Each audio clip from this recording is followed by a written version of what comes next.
Hello नमस्कार dear students, मैं देवाराम सारन स्वागत करता हूं आप सबका सरोकार एग्री इंस्टीट्यूट के इस डिजिटल प्लेटफॉर्म पर। और आशा करता हूं कि आप सब स्वस्थ होंगे, मस्त होंगे, अपनी पढ़ाई में ज़बरदस्त तरीके से व्यस्त होंगे। स्टूडेंट्स, अपन बात कर रहे थे अपने सब्जेक्ट पर्सनैलिटी डेवलपमेंट के बारे में। उससे पहले मैं आपको बता दूं कि बीएससी एग्रीकल्चर के स्टूडेंट्स के लिए कंप्लीट ऑनलाइन कोर्स है, वो आपको फ्री ऑफ चार्ज है, वो सरोकार एग्री इंस्टीट्यूट के यूट्यूब चैनल पर मिलने वाला है। उसके अलावा जो नोट्स है वो आपको सरोकार एग्री इंस्टीट्यूट के टेलीग्राम चैनल है, वहाँ पर आपको सेकेंड सेमेस्टर के कंप्लीट नोट्स है वो आपको अपलोड किए हुए मिल जाएंगे। तो आज ही आप सरोकार एग्री इंस्टीट्यूट के टेलीग्राम चैनल को ज्वाइन कीजिए और अपने नोट्स जो स्टडी मटेरियल है, अच्छे से अच्छे वाला कंटेंट है, उसको देखिए और अपनी तैयारी को और भी है वो मजबूत कीजिए। परीक्षा के लिए जो अपन तैयारी कर रहे हैं उसको और भी मजबूत कीजिए। उसके अलावा मैं और बता दूं कि सरोकार एग्री इंस्टीट्यूट है वो सेकेंड सेमेस्टर के स्टूडेंट्स के लिए, जो सेकेंड सेमेस्टर के स्टूडेंट्स हैं उनके लिए है वो वन शॉट सीरीज है वो लेके आ रहा है, वन शॉट क्लासेस लेके आ रही है। यानी कि आपको 2 से 3 घंटे की क्लास के अंदर है संपूर्ण सिलेबस है वो करवा दिया जाएगा। अगर किसी स्टूडेंट ने पहले नहीं पढ़ा है और अब एग्जाम के टाइम में वो चाहता है कि मुझे एक साथ में कहीं कंटेंट शॉर्ट नोट्स की तरह वो मिल जाए, तो सरोकार एग्री इंस्टीट्यूट है वो आपके लिए लेके आ रहा है। उसके अलावा जिन्होंने तैयारी कर रखी है, पहले से पढ़ रहे हैं, उनको है वो रिवीजन का है, इस क्लास से बहुत फायदा मिलने वाला है। तो आप सरोकार एग्री इंस्टीट्यूट के टेलीग्राम चैनल और यूट्यूब चैनल को सब्सक्राइब कर दीजिए, बेल आइकन के बटन को प्रेस कर दीजिए ताकि कोई भी इंपॉर्टेंट क्लास आए वो उसका नोटिफिकेशन है आपको सबसे पहले मिलता रहे। शुरू करते हैं अपन आज की क्लास को। आज की क्लास अपने पिछली क्लास के अंदर सेकंड टॉपिक था अपना पर्सनालिटी डेवलपमेंट का, उसको पढ़ लिया था। आज अपन पढ़ने वाले हैं थर्ड टॉपिक के बारे में। थर्ड टॉपिक है अपना shaping of personality and determinates of personality, यानी कि व्यक्तित्व का निर्माण और इसके निर्धारक के बारे में पढ़ेंगे। अपन आज बात करने वाले स्टूडेंट्स व्यक्तित्व के निर्माण और निर्धारक के बारे में। किसके बारे में बात करेंगे? व्यक्तित्व के निर्माण। व्यक्तित्व का निर्माण किस प्रकार से होता है उसके बारे में अपन बात करेंगे। उसके अलावा जो व्यक्तित्व निर्माण के निर्धारक होते हैं उनके उनके बारे में अपन बात करेंगे। व्यक्तित्व निर्माण के जो निर्धारक होते हैं, कौन कौन से डिटर्मिनेंट्स होते हैं, कौन कौन से कारक होते हैं, उनके द्वारा यह व्यक्तित्व निर्माण का निर्धारण होता है, उनके बारे में अपन आज की क्लास के अंदर पढ़ने वाले हैं। एक एक चीज को अपन वो बहुत ही शानदार तरीके से पढ़ेंगे, किसी भी प्रकार में किसी का भी कोई डाउट रहेगा नहीं।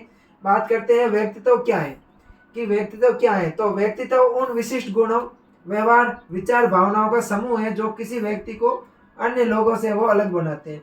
व्यक्तित्व क्या है? व्यक्तित्व की मैं बात करूं कि व्यक्तित्व क्या है, तो व्यक्तित्व वे विशिष्ट गुण होते हैं।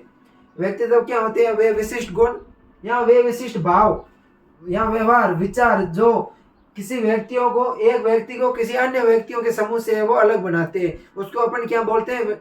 व्यक्तित्व बोलते हैं। वे विचार, वे गुण या वे भाव जो किसी एक व्यक्ति को अन्य व्यक्तियों से अलग बनाता है। जो पर्सनैलिटी शब्द है, ये पर्सनैलिटी शब्द अपन ने पिछले चैप्टर में भी बात की थी। पर्सनैलिटी शब्द है ये लैटिन भाषा का शब्द है। कौन सी भाषा का शब्द है? लैटिन भाषा के शब्द पर्सोना से लिया गया है। कौन सा शब्द? लैटिन भाषा के शब्द पर्सोना से है, वो पर्सनैलिटी शब्द है वो लिया गया है, जिसका अर्थ होता है मुखौटा। क्या होता है? मुखौटा। व्यक्तित्व गतिशील होता है और जीवन भर होता रहता है। जो व्यक्तित्व विकास है, ये व्यक्तित्व गतिशील रहता है और जीवन भर है व्यक्तित्व परिवर्तित होता रहता है। अब बात करते हैं शेपिंग ऑफ पर्सनैलिटी या व्यक्तित्व का निर्माण, यानी कि व्यक्तित्व का निर्माण है वो किस प्रकार से होता है। तो व्यक्तित्व का निर्माण आंतरिक और बाहरी कारकों से समय के साथ होता जाता है। जो व्यक्तित्व होता है, व्यक्तित्व के निर्माण की मैं बात करूं तो व्यक्तित्व का निर्माण आंतरिक व बाह्य, आंतरिक और बाह्य कारक होते हैं। आंतरिक व बाह्य कारकों के द्वारा व्यक्तित्व का निर्माण आंतरिक और बाह्य कारकों के द्वारा समय के साथ में वो होता रहता है। पहला है इसमें इन्फेंसी स्टेज, यानी कि शैशव अवस्था। कौन सी अवस्था है? व्यक्तित्व निर्माण का पहला चरण कौन सा है? इन्फेंसी स्टेज या शैशव अवस्था। जिसमें शैशव अवस्था, कौन सी अवस्था पहली है? वो है शैशव अवस्था। इसमें माता पिता की देखभाल के अनुसार मूलभूत विश्वास या अविश्वास विकसित होता है। शैशव अवस्था में कौन से व्यक्तित्व का विकास होता है? तो शैशव अवस्था में माता पिता की देखभाल में, जो अपने पेरेंट्स होते हैं उनकी देखभाल में के अनुसार मूलभूत विश्वास या अविश्वास है वो विकसित होता है। अगला है चाइल्डहुड स्टेज। चाइल्डहुड स्टेज की मैं बात करूं तो बाल्यावस्था या बचपन अपना होता है। जो चाइल्डहुड स्टेज होती है, इसमें सामाजिक व्यवहार, मूल्य और नैतिकता सीखने की प्रक्रिया होती है। चाइल्डहुड स्टेज की मैं बात करूं तो चाइल्डहुड स्टेज के अंदर सामाजिक व्यवहार, सोशल बिहेवियर, मूल्य और नैतिकता सीखने की प्रक्रिया होती है। फिर अपनी आती है एडोलेसेंस स्टेज या किशोरावस्था। कौन सी स्टेज आती है? अगली तीसरी अवस्था कौन सी होती है? किशोरावस्था। किशोरावस्था किशोरावस्था की मैं बात करूं तो इसमें आत्म परिचय और स्वतंत्रता विकसित होने लगती है। किशोरावस्था में आत्म परिचय होता है और उसके अलावा स्वतंत्रता है वो विकसित होने लगती है। फिर अगला आता है एडल्टहुड स्टेज यानी कि प्रौढ़ावस्था। एडल्टहुड स्टेज, इस अवस्था में क्या होता है कि फिक्र होने लग जाती है। कैरियर, रिलेशनशिप, रिश्ते, जिम्मेदारियां एंड रेस्पॉन्सिबिलिटी को शेप देती है। यानी कि जो ये चाइल्डहुड अवस्था होती है इसमें कैरियर, रिलेशनशिप, रिश्तेदार और जिम्मेदारियां, रिश्तेदार और जिम्मेदारियां की क्या हो जाती है? रेस्पॉन्सिबिलिटी हो जाती है, जिम्मेदारियां हो जाती है। अगला है अपना ओल्ड एज स्टेज या बुढ़ापा अवस्था। जीवन के अनुभवों और ज्ञान का चिंतन होता है। क्या होता है? ज्ञान, जीवन के जो अनुभव और जो ज्ञान होता है उनका ज्ञान का क्या होता है? चिंतन होता है। उदाहरण की मैं बात करूं, प्यार और देखभाल में पला बड़ा बच्चा आत्मविश्वासी बनता है। जो प्यार और देखभाल में बड़ा बच्चा होता है यह आत्मविश्वासी बनता है, जबकि उपेक्षित बच्चा असुरक्षित महसूस करता है। जो उपेक्षित बच्चा होता है यानी कि जो प्यार और देखभाल में पला बड़ा नहीं है, ये क्या है? स्वयं को असुरक्षित महसूस करता है। अगला आता है डिटर्मिनेंट्स ऑफ पर्सनालिटी या व्यक्तित्व के निर्धारक कारक। एक कौन से कारक है जिन कारकों के द्वारा व्यक्तित्व का निर्धारण होता है? क्या वे कारक जो क्या करते हैं? व्यक्तित्व का निर्धारण करते हैं। व्यक्तित्व निर्धारक कारकों की अपन वो बात करने वाले। तो इसमें पहला आता है बायोलॉजिकल फैक्टर्स या जैविक कारक। पहला कारक कौन सा है? बायोलॉजिकल फैक्टर्स या जैविक कारक। जैविक कारक की मैं बात करूं तो ये जन्मजात विशेषताएं होती है। जैविक कारक होती है ये जन्मजात विशेषताएं होती है जो व्यक्तित्व को प्रभावित करती है। अगला है आनुवंशिकता या जेनेटिक्स। बुद्धि, इंटेलिजेंट, स्वभाव, शारीरिक बनावट की विशेषताएं ये आनुवंशिक रूप होती है। कैसी होती है? जो अपनी इंटेलिजेंट है, स्वभाव है, अपना शारीरिक बनावट है, ये कैसी होती है? आनुवंशिक होती है, जेनेटिक्स होती है।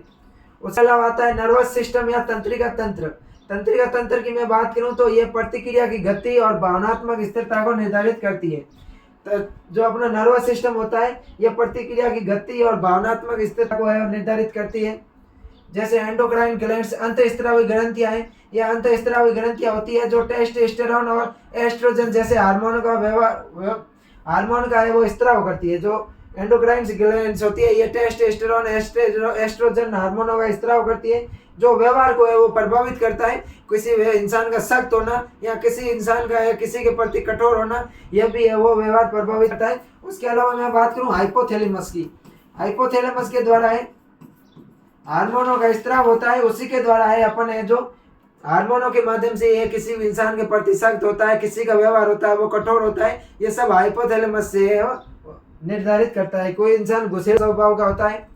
उदाहरण की मैं बात करूं तो समान जुड़वा बच्चों का व्यक्तित्व आनुवंशिकी के कारण अक्सर समान होता है।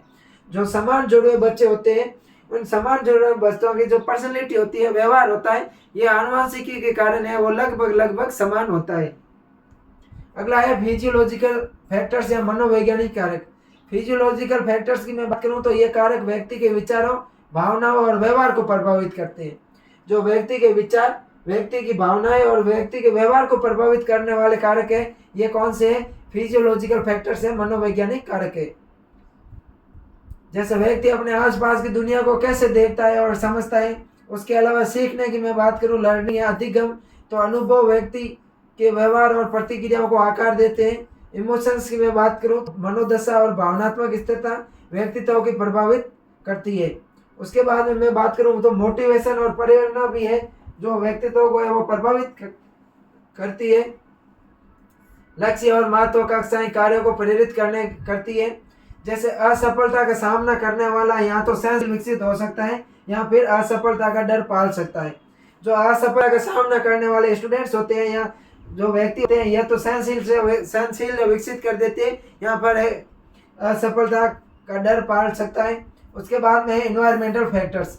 तीसरे कारक है वो है एनवायरमेंटल फैक्टर्स।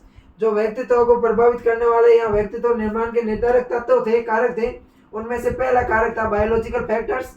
दूसरा कारक था साइकोलॉजिकल फैक्टर्स, और तीसरा अपन पढ़ने वाले हैं वो है एनवायरमेंटल फैक्टर्स। ये बाहरी वातावरण का व्यक्तित्व पर गहरा प्रभाव डालता है। जो बाहरी वातावरण का व्यक्तित्व होता है उस पर ये गहरा प्रभाव डालता है।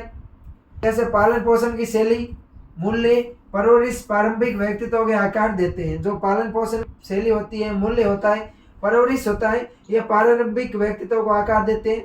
एजुकेशन या शिक्षा, ज्ञान और कौशल आत्मविश्वास और निर्णय लेने की क्षमता को बढ़ाते हैं। ज्ञान और कौशल होते हैं ये आत्मविश्वास और निर्णय लेने की क्षमता को बढ़ाते हैं। अगला कल्चर एंड सोसाइटी, संस्कृति और समाज। सामाजिक नियम और परंपराएं विश्वास और व्यवहारों को प्रभावित करती है। सामाजिक नियम और परंपराएं होती है ये विश्वास और व्यवहारों को प्रभावित करती है। इकोनॉमिक्स कंडीशंस की मैं बात करूं तो आर्थिक सुरक्षा या संघर्ष आत्मसम्मान और व्यक्तित्व को प्रभावित करता है। जो आर्थिक सुरक्षा और जो संघर्ष होता है यह आत्मसम्मान और व्यक्तित्व को क्या करता है, प्रभावित करता है। लाइफ एक्सपीरियंसेस, जो जीवन अनुभव होते हैं जैसे आघात, उपलब्धियां, असफलता भी व्यक्तित्व को आकार देती है। एग्जाम्पल की बात करूं तो अनुशासित परिवार में पला बड़ा बच्चा जिम्मेदार बनता है।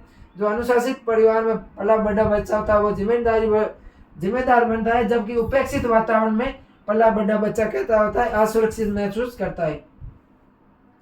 तो ये था अपने आज चैप्टर जिसके अंदर अपन ने पर्सनालिटी को प्रभावित करने वाले कौन कौन से कारक हैं, यानी कि जो व्यक्तित्व निर्धारक तत्व है, व्यक्तित्व निर्धारक कारक है, उनके बारे में बात की। उसके अलावा मैं बात करूं तो व्यक्तित्व को निर्माण करने वाले कारकों के बारे में बात की। तो मुझे आशा है कि जो आज अपन ने पढ़ा है यह आपको समझ में जरूर आया होगा। अगर आपने चैनल को अभी तक शेयर नहीं किया है तो अपने दोस्तों के पास में शेयर कर दीजिए, चैनल को सब्सक्राइब कर दीजिए। मिलते हैं नेक्स्ट क्लास में, तब तक के लिए थैंक यू।